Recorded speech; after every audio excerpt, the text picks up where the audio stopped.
শহুরে জীবনের নানা রকম ব্যস্ততা এবং সুরম্য অট্টালিকার ভিড়ে দম যখন আটকে আসে, তখন মন চায় মুক্ত বাতাসে একটু শ্বাস নিতে।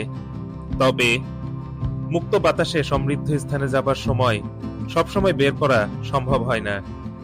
যেমন আজ আমার পক্ষে মুক্ত বাতাসের স্থানে যাবার সময় বের করা সম্ভব হয়নি। তাই তো এই সুরম্য অট্টালিকার ভিড়ে, নানা রকম কোলাহলের ভিড়ে সামান্য একটু অবসর কাটানোর আশায় ছুটে চলেছি রূপটোপিয়া রেস্টুরেন্ট অ্যান্ড ক্যাফেতে, যা রাজধানীর জিগাতলা রোডে অবস্থিত। রেস্টুরেন্টটির ঠিক নিচের ফ্লোর পর্যন্ত লিফটে চড়ে যাওয়া যায়। লিফট থেকে নামার পরে এমন সবুজ কার্পেট এবং নানা রকম কৃত্রিম ফুলে সজ্জিত সিঁড়ি দিয়ে উঠে যেতে হয় রেস্টুরেন্টটির দিকে।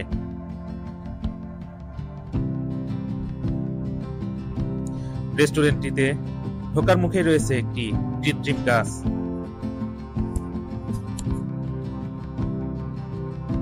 এই হলো রেস্টুরেন্টটির প্রবেশপথ।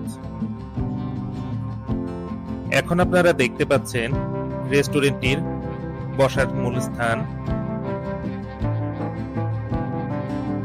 রেস্টুরেন্টটিতে বসার স্থানগুলো বেশ সুন্দর, পরিপাটি এবং পরিষ্কার পরিচ্ছন্ন। বেশ অনেকজন লোকই এখানে একসাথে বসে খেতে পারবেন।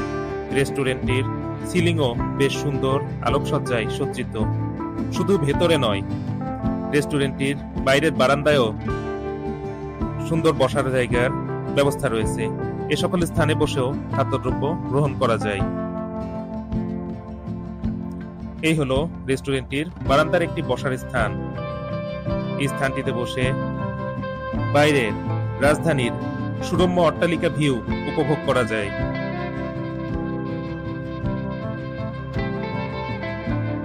এই হলো বারান্দাটির আরেকটি বসার স্থান।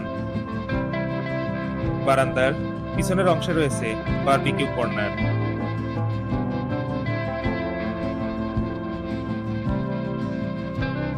বারবিকিউ কর্নারের সামনের অংশটি নানা রকম কৃত্রিম গাছপালায় সজ্জিত।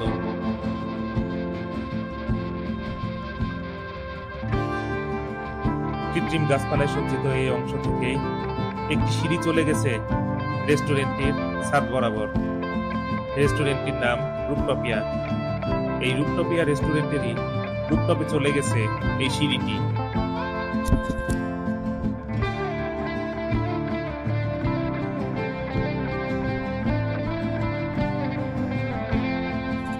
এগুলো হলো রেস্টুরেন্টটির ছাদের বসার জায়গা। রাতের আধারের মৃদু আলোয় এ সকল স্থানে বসে খাদ্যদ্রব্য গ্রহণ করতে বেশ ভালোই লাগার কথা।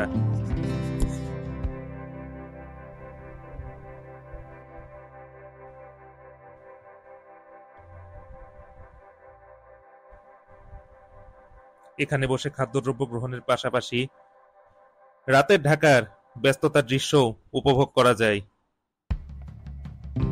এখানকার লাইটিংও বেশ সুন্দর।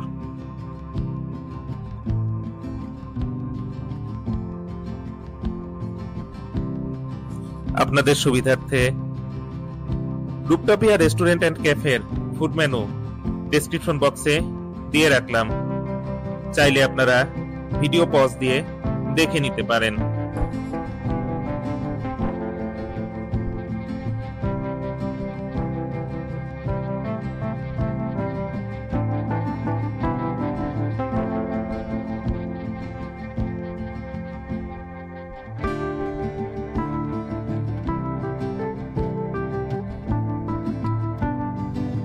খাবারের মান বেশ ভালো, যদিও দাম একটু বেশি। আপনারা চাইলে আসতে পারেন। আপনাদের সুবিধার্থে রূপটোপিয়া রেস্টুরেন্ট অ্যান্ড ক্যাফের গুগল ম্যাপ লিংক আমি ডেসক্রিপশন বক্সে দিয়ে রাখবো।